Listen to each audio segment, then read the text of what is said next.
Okay, thank you very much for coming here tonight.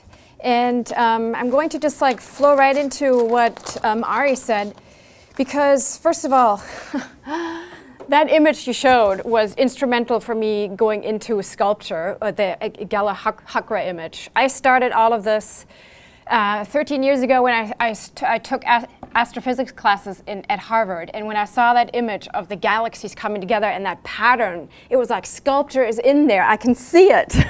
So it was an incredible moment to actually see an image that made sculpturally sense to me. So it was really great. So as you've already heard, Ari and I have been in conversation with one another through email. And by the way, can you hear me in the back? Am I loud enough? Yes? Okay, great. And so I have built this presentation a little bit differently than usual in order to respond to this idea of subjective data. And both Ari and I are basically storytellers. Ari uses journalism as a vehicle, uses radio and video, and I use sculpture and music to investigate stories about science through data.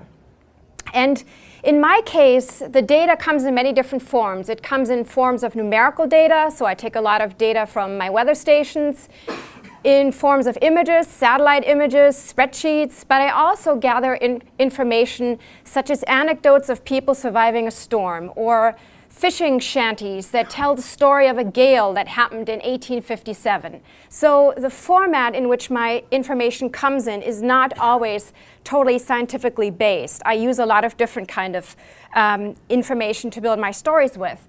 What I like about storytelling is that it's very messy. It's a messy journey, and I begin with data really not knowing where I'm going with it.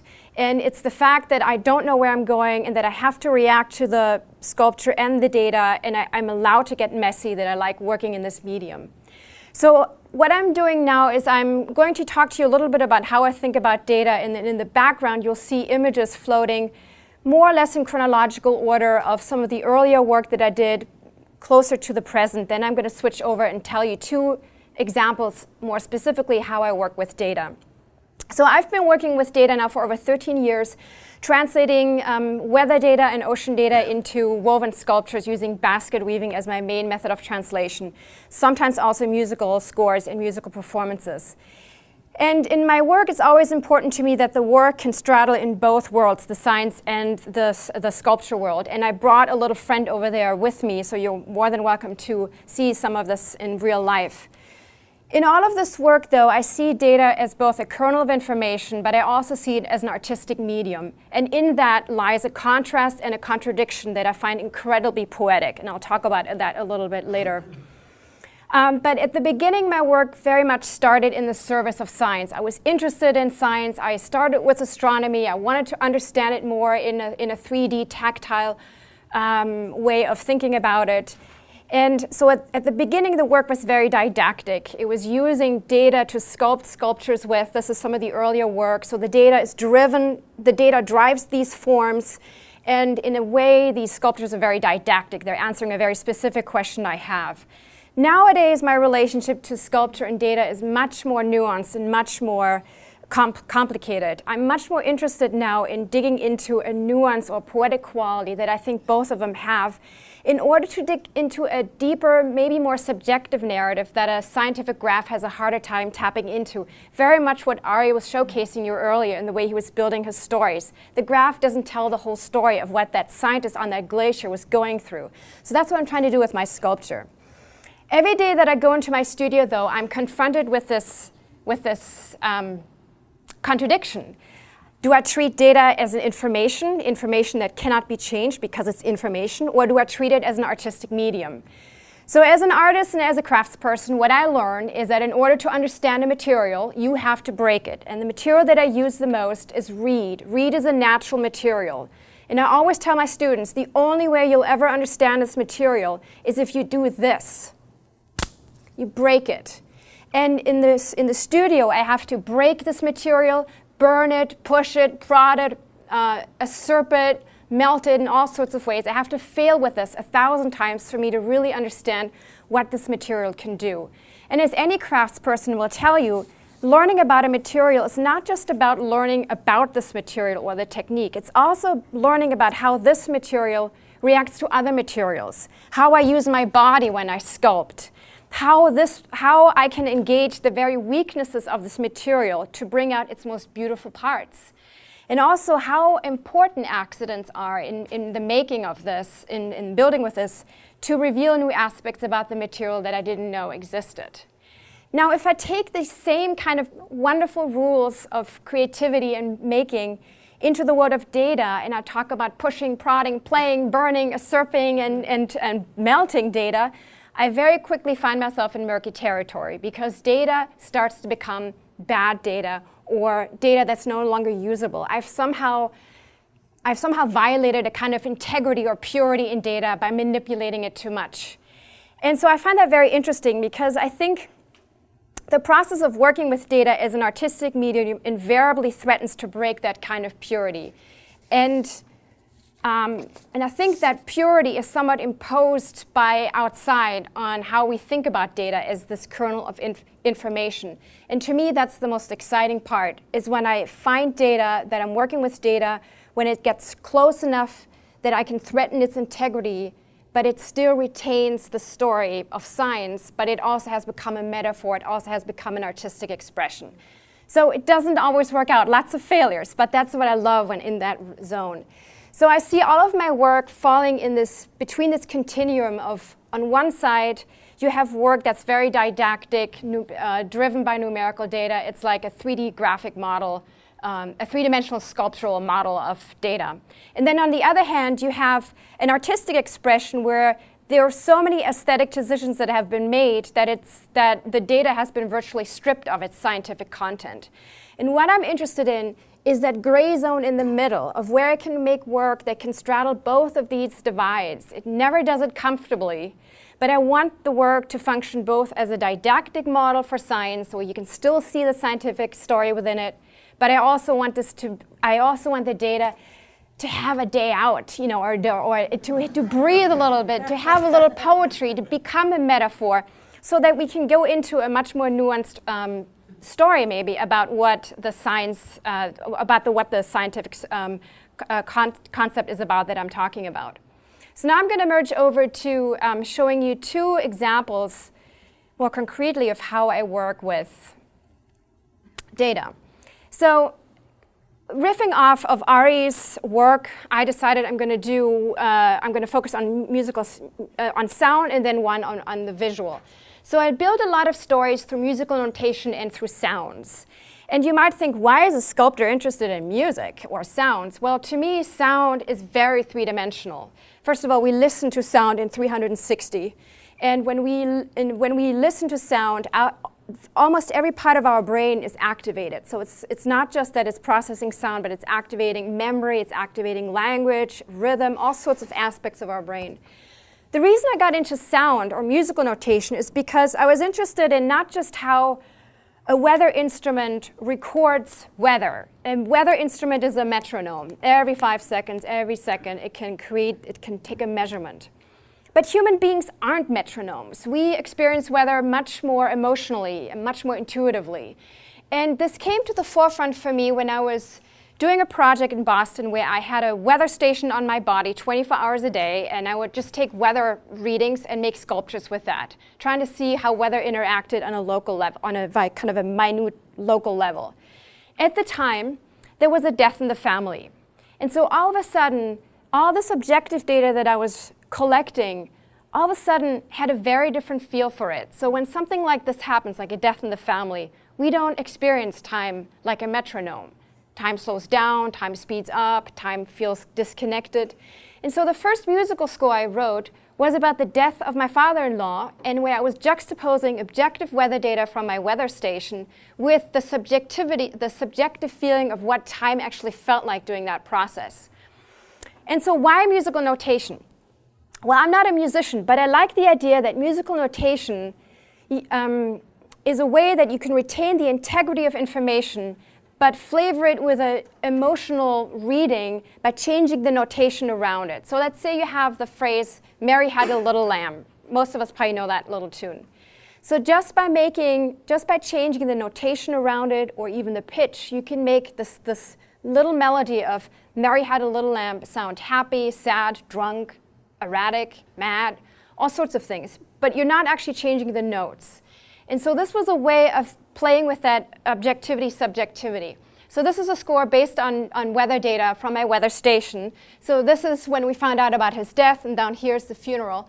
And so every two staffs is a day, and I'm translating weather data from my weather stations. You can see that boom, boom, boom, that kind of rhythmic reading.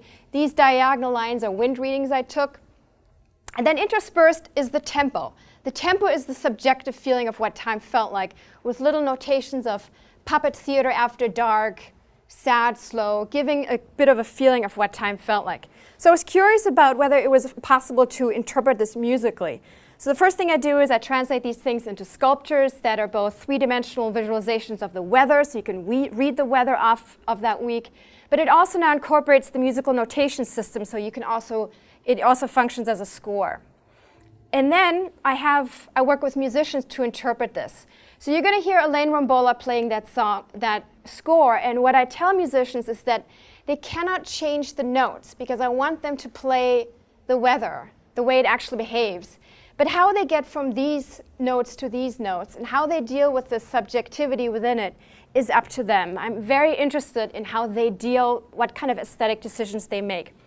You'll hear Elaine playing, and there's going to be a little metallic sound, and that is her reaching into the piano and striking the metal strings inside the piano in the direction of the wind, in the direction of the wind that is blowing. So let's hear it.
Done a lot of pieces with musicians and composers, and what I'm interested is I'm very much interested in how they interpret these things, not how a computer might read the score.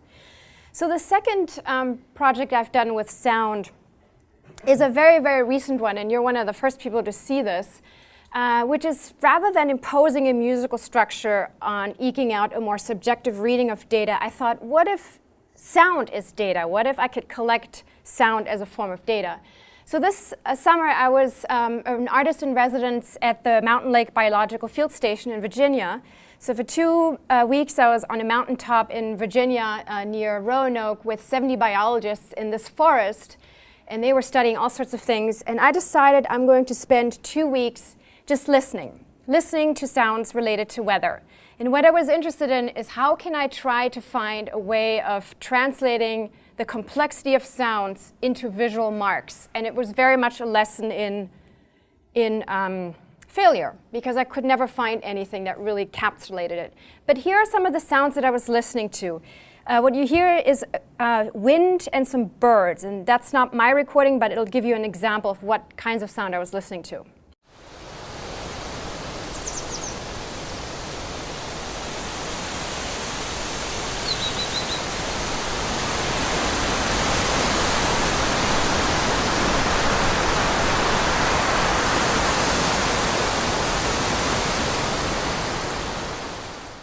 Come up with a very quick notation system of trying to somehow capsulate those sounds. And of course, the longer you sit, the more this white noise starts to really become individual. So every minute I would make a drawing of the sounds I was hearing and the directions that the sounds were moving. And these became sound scores. So this is a score over 10 minutes. And then I would start with wind, and then I did one with bird movements and bird sounds, not knowing the species, trying to come up with some sort of quick mark that would actually encapsulate what I was hearing.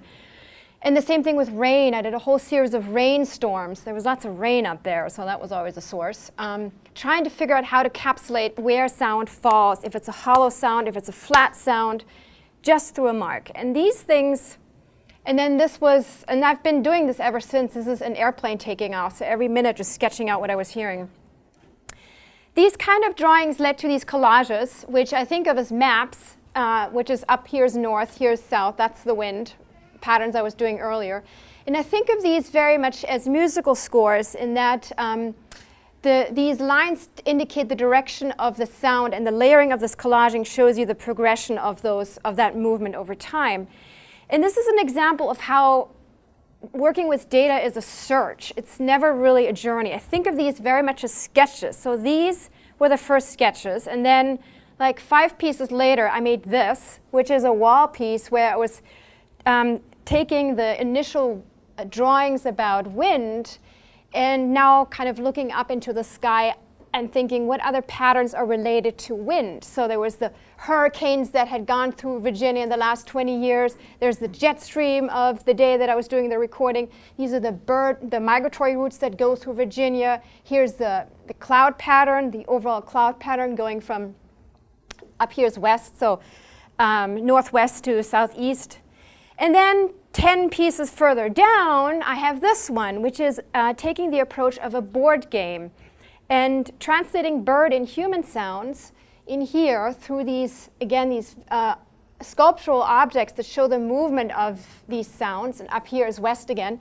And along the edge here is this board game where these different sounds are given a mark that would indicate not only how high the note is, but what kind of sound it was making for musicians. So I'm hoping that, you know, for really drunk musicians could play this maybe and really kind of hear something out of it. But I think of this as a way of maybe playing with sounds. So, and this is very much sort of still in this pubescent phase, but just to showcase you how this is very much a surge. The last one I want to talk to you about is building stories through absurdity, which brings me into the sculptural realm. So one of the things that interests me about storms in particular is storms are really extreme weather patterns. And meteorologically, they're fascinating because you get lots of really great data and you get lots of highs and lows, and they're just sculpturally really fascinating. But storms also bring with them hundreds and thousands of human stories, both tragic and beautiful. Storms last much longer than their actual date, so there are still people recuperating from Hurricane Sandy today. And Hurricane Sandy in particular was probably a storm that impacted people more than, in the Northeast, more than any other storm since Katrina. So I was interested in especially these amusement park rides and these ruins and how we are placing these places of amusement, of escape, right at the edge of civilization in a sense, where we can actually live, right by the edge of the water. And how after Katrina, after Sandy, these amusement parks were rebuilt right away because they were very important for their economic development of these communities. And all of this started to feel very absurd to me, in our reaction to these storms and how we deal with climate change. And I started to think a little bit more about absurdity, started spending a lot of time reading The Theater of the Absurd and Ray Bradbury's work, and all of this influenced me to come up with these amusement park rides that are built up entirely of weather data from Sandy. So I'm making these rides that are essentially three-dimensional graphs that showcase the weather data of when Sandy hit land on October 29th. So the height of the roller coaster is the height of the wind and so forth. But then on top of the roller coaster is this monster, a Sandy riding, which is a reference to the New England sea serpent. This is O Fortuna, which is taking data from Coney Island and New Jersey and Seaside Heights. And both of these these rides are built up of weather data, but then they're riding on this float, so it's kind of unclear if this is the amusement park of the future, and behind it is this fortune wheel that you can spin to find out how many houses are going to be underwater depending on how high the sea level rises. And this is another one where this is the future of the Jetstar. The data builds the actual ride itself.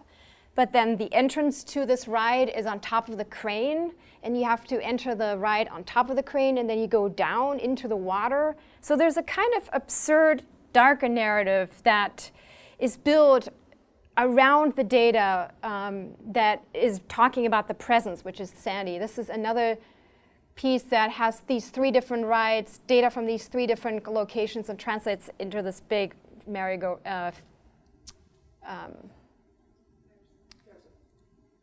amusement park.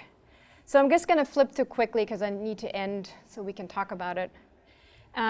So I just wanted to end, this is the guy that I brought with me. I wanted to just end with this quote here by Zadie Smith from something she wrote in the New York Review of Books from an essay she titled The Elegy for a Country Season. And she talks about climate change, and she talks about how difficult it is to actually bring that subject up. And she says, there's a scientific and ideological language for what is happening to the weather, but there are hardly any intimate words. And to me, what Ari and I are doing is in some ways trying to build up a more intimate vocabulary to help us all talk about climate change, not just through the language of graphs and not just through the rhetoric of politics, but really tap into a more human story that's maybe a little bit more complicated than the yes or no. And that's what I'm hoping I do with my work, at least. So thank you.